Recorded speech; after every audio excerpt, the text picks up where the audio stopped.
warahmatullahi wabarakatuh. Saya di sini akan membahas tentang hakikat membaca sebagai upaya meningkatkan kemampuan berbicara. Membaca merupakan salah satu jenis kemampuan berbahasa tulis yang bersifat resentif. Resentif di sini yaitu aktif dan mengerti apa yang ada dalam bacaan yang kita baca. Karena dengan membaca, seseorang akan dapat memperoleh informasi, ilmu pengetahuan, dan pengalaman-pengalaman baru. Semua yang diperoleh melalui bacaan akan memungkinkan orang tersebut mampu memperluas daya pikirnya, mempertajam pandangannya, dan memperluas wawasannya.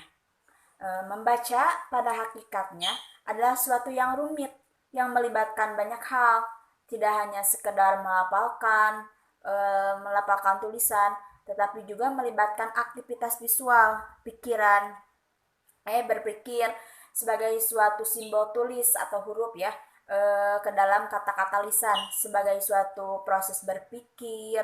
Membaca mencakup aktivitas pengenalan kata, pemahaman literal, membaca kritis, dan pemahaman kreatif. Pengenalan kata bisa juga berupa aktivitas membaca kata-kata dengan menggunakan kamus. Ya, membaca dan berbicara itu sangat penting dalam pendidikan.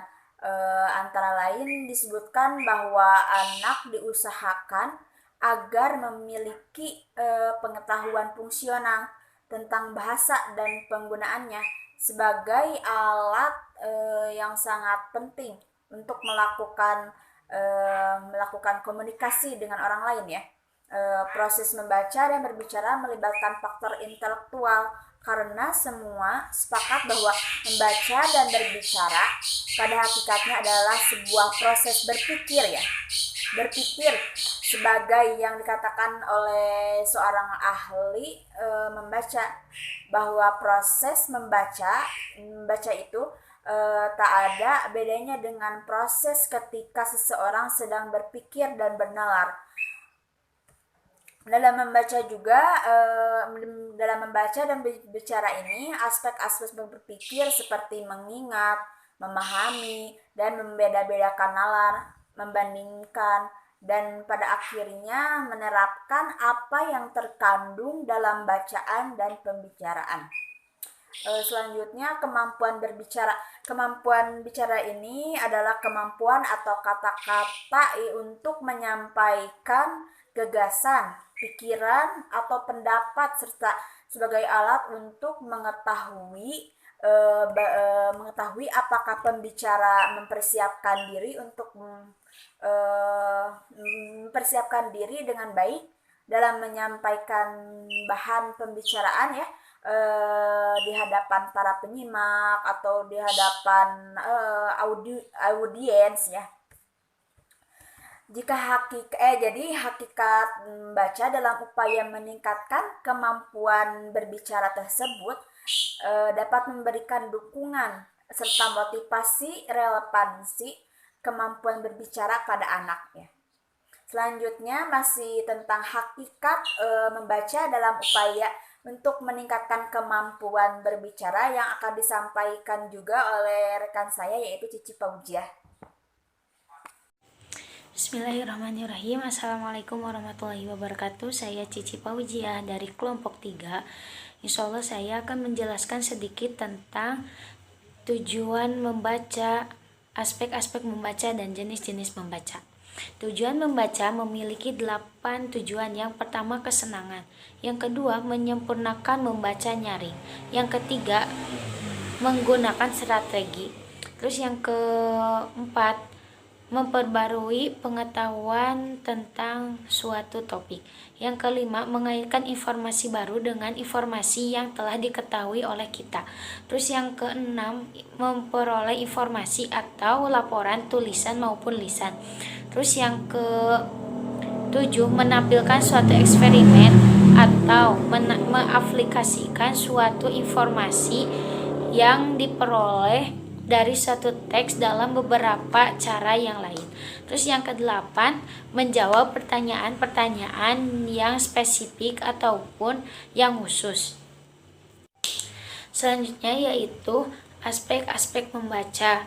Aspek-aspek membaca menurut Ratigan secara garis besar terdapat aspek penting dalam membaca, yaitu keterampilan bersifat mekanis yang dapat dianggap berada pada urutan lebih rendah.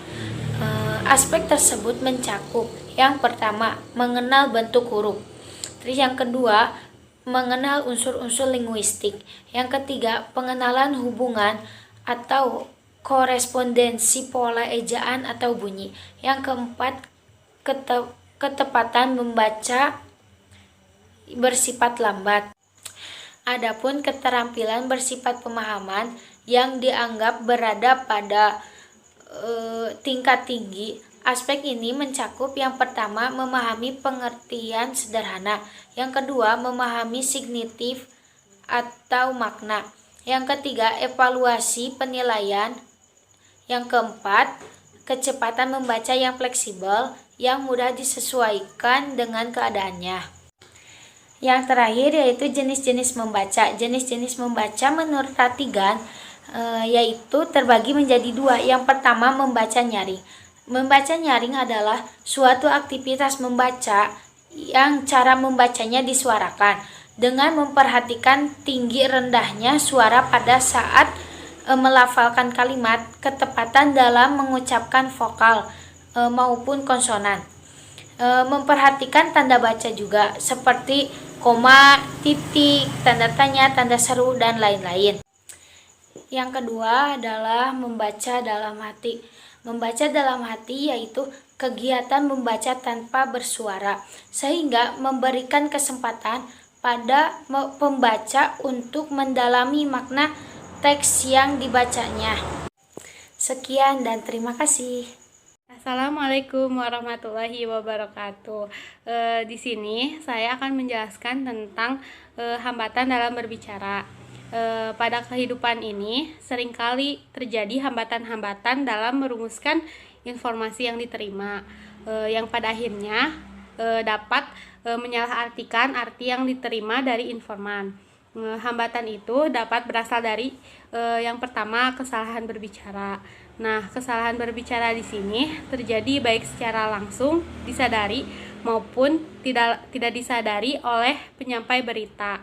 Maka secara tidak langsung kita juga dapat merumuskan pengertian tersebut. Yang kedua yaitu kecepatan berbicara. Nah, kecepatan berbicara itu tergantung pada cepat lambatnya berbicara antara satu orang dengan orang lain tidak sama.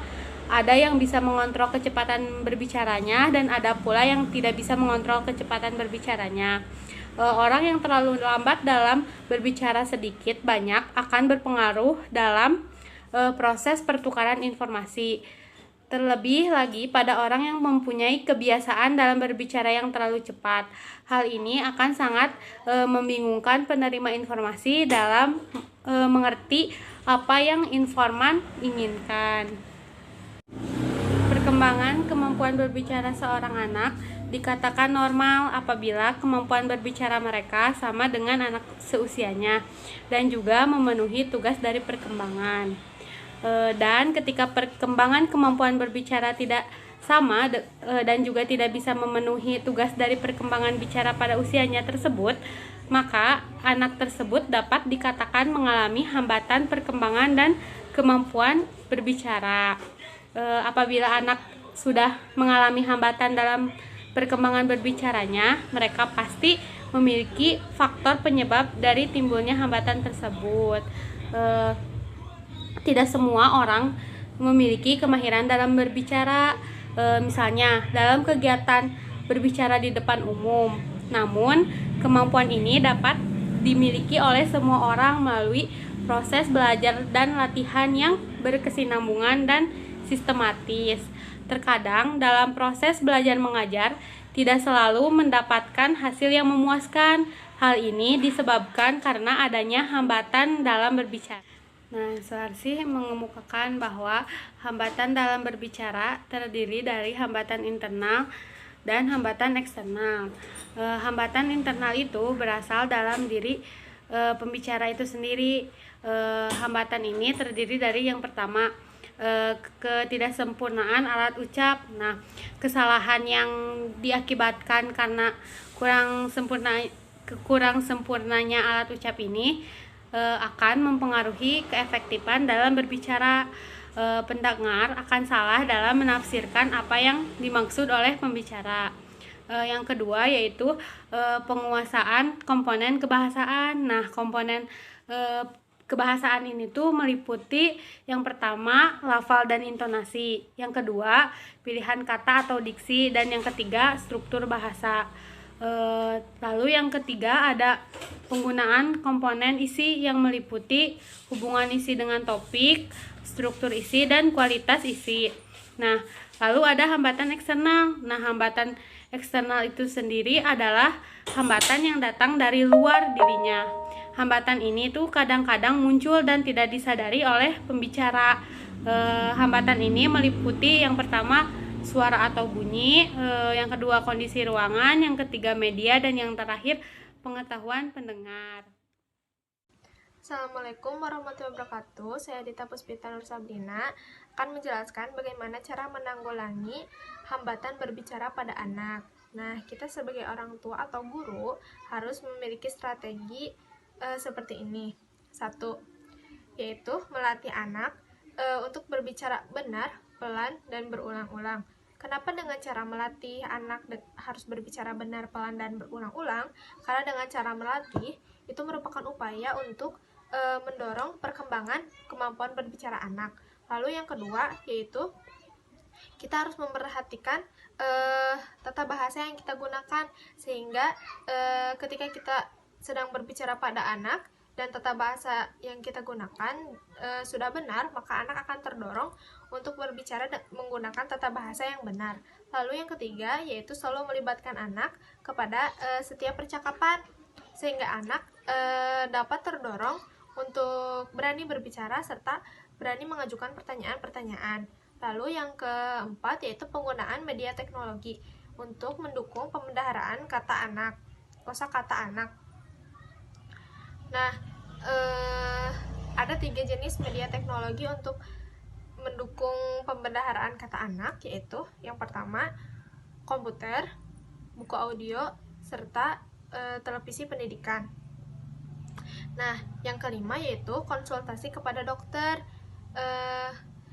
Kenapa harus konsultasi rutin kepada dokter? Karena dengan konsultasi rutin kepada dokter, kita dapat mengetahui bagaimana perkembangan anak, sehingga jika ada beberapa hambatan yang masih stuck di situ, kita sebagai orang tua atau guru dapat menanggulanginya dengan cepat.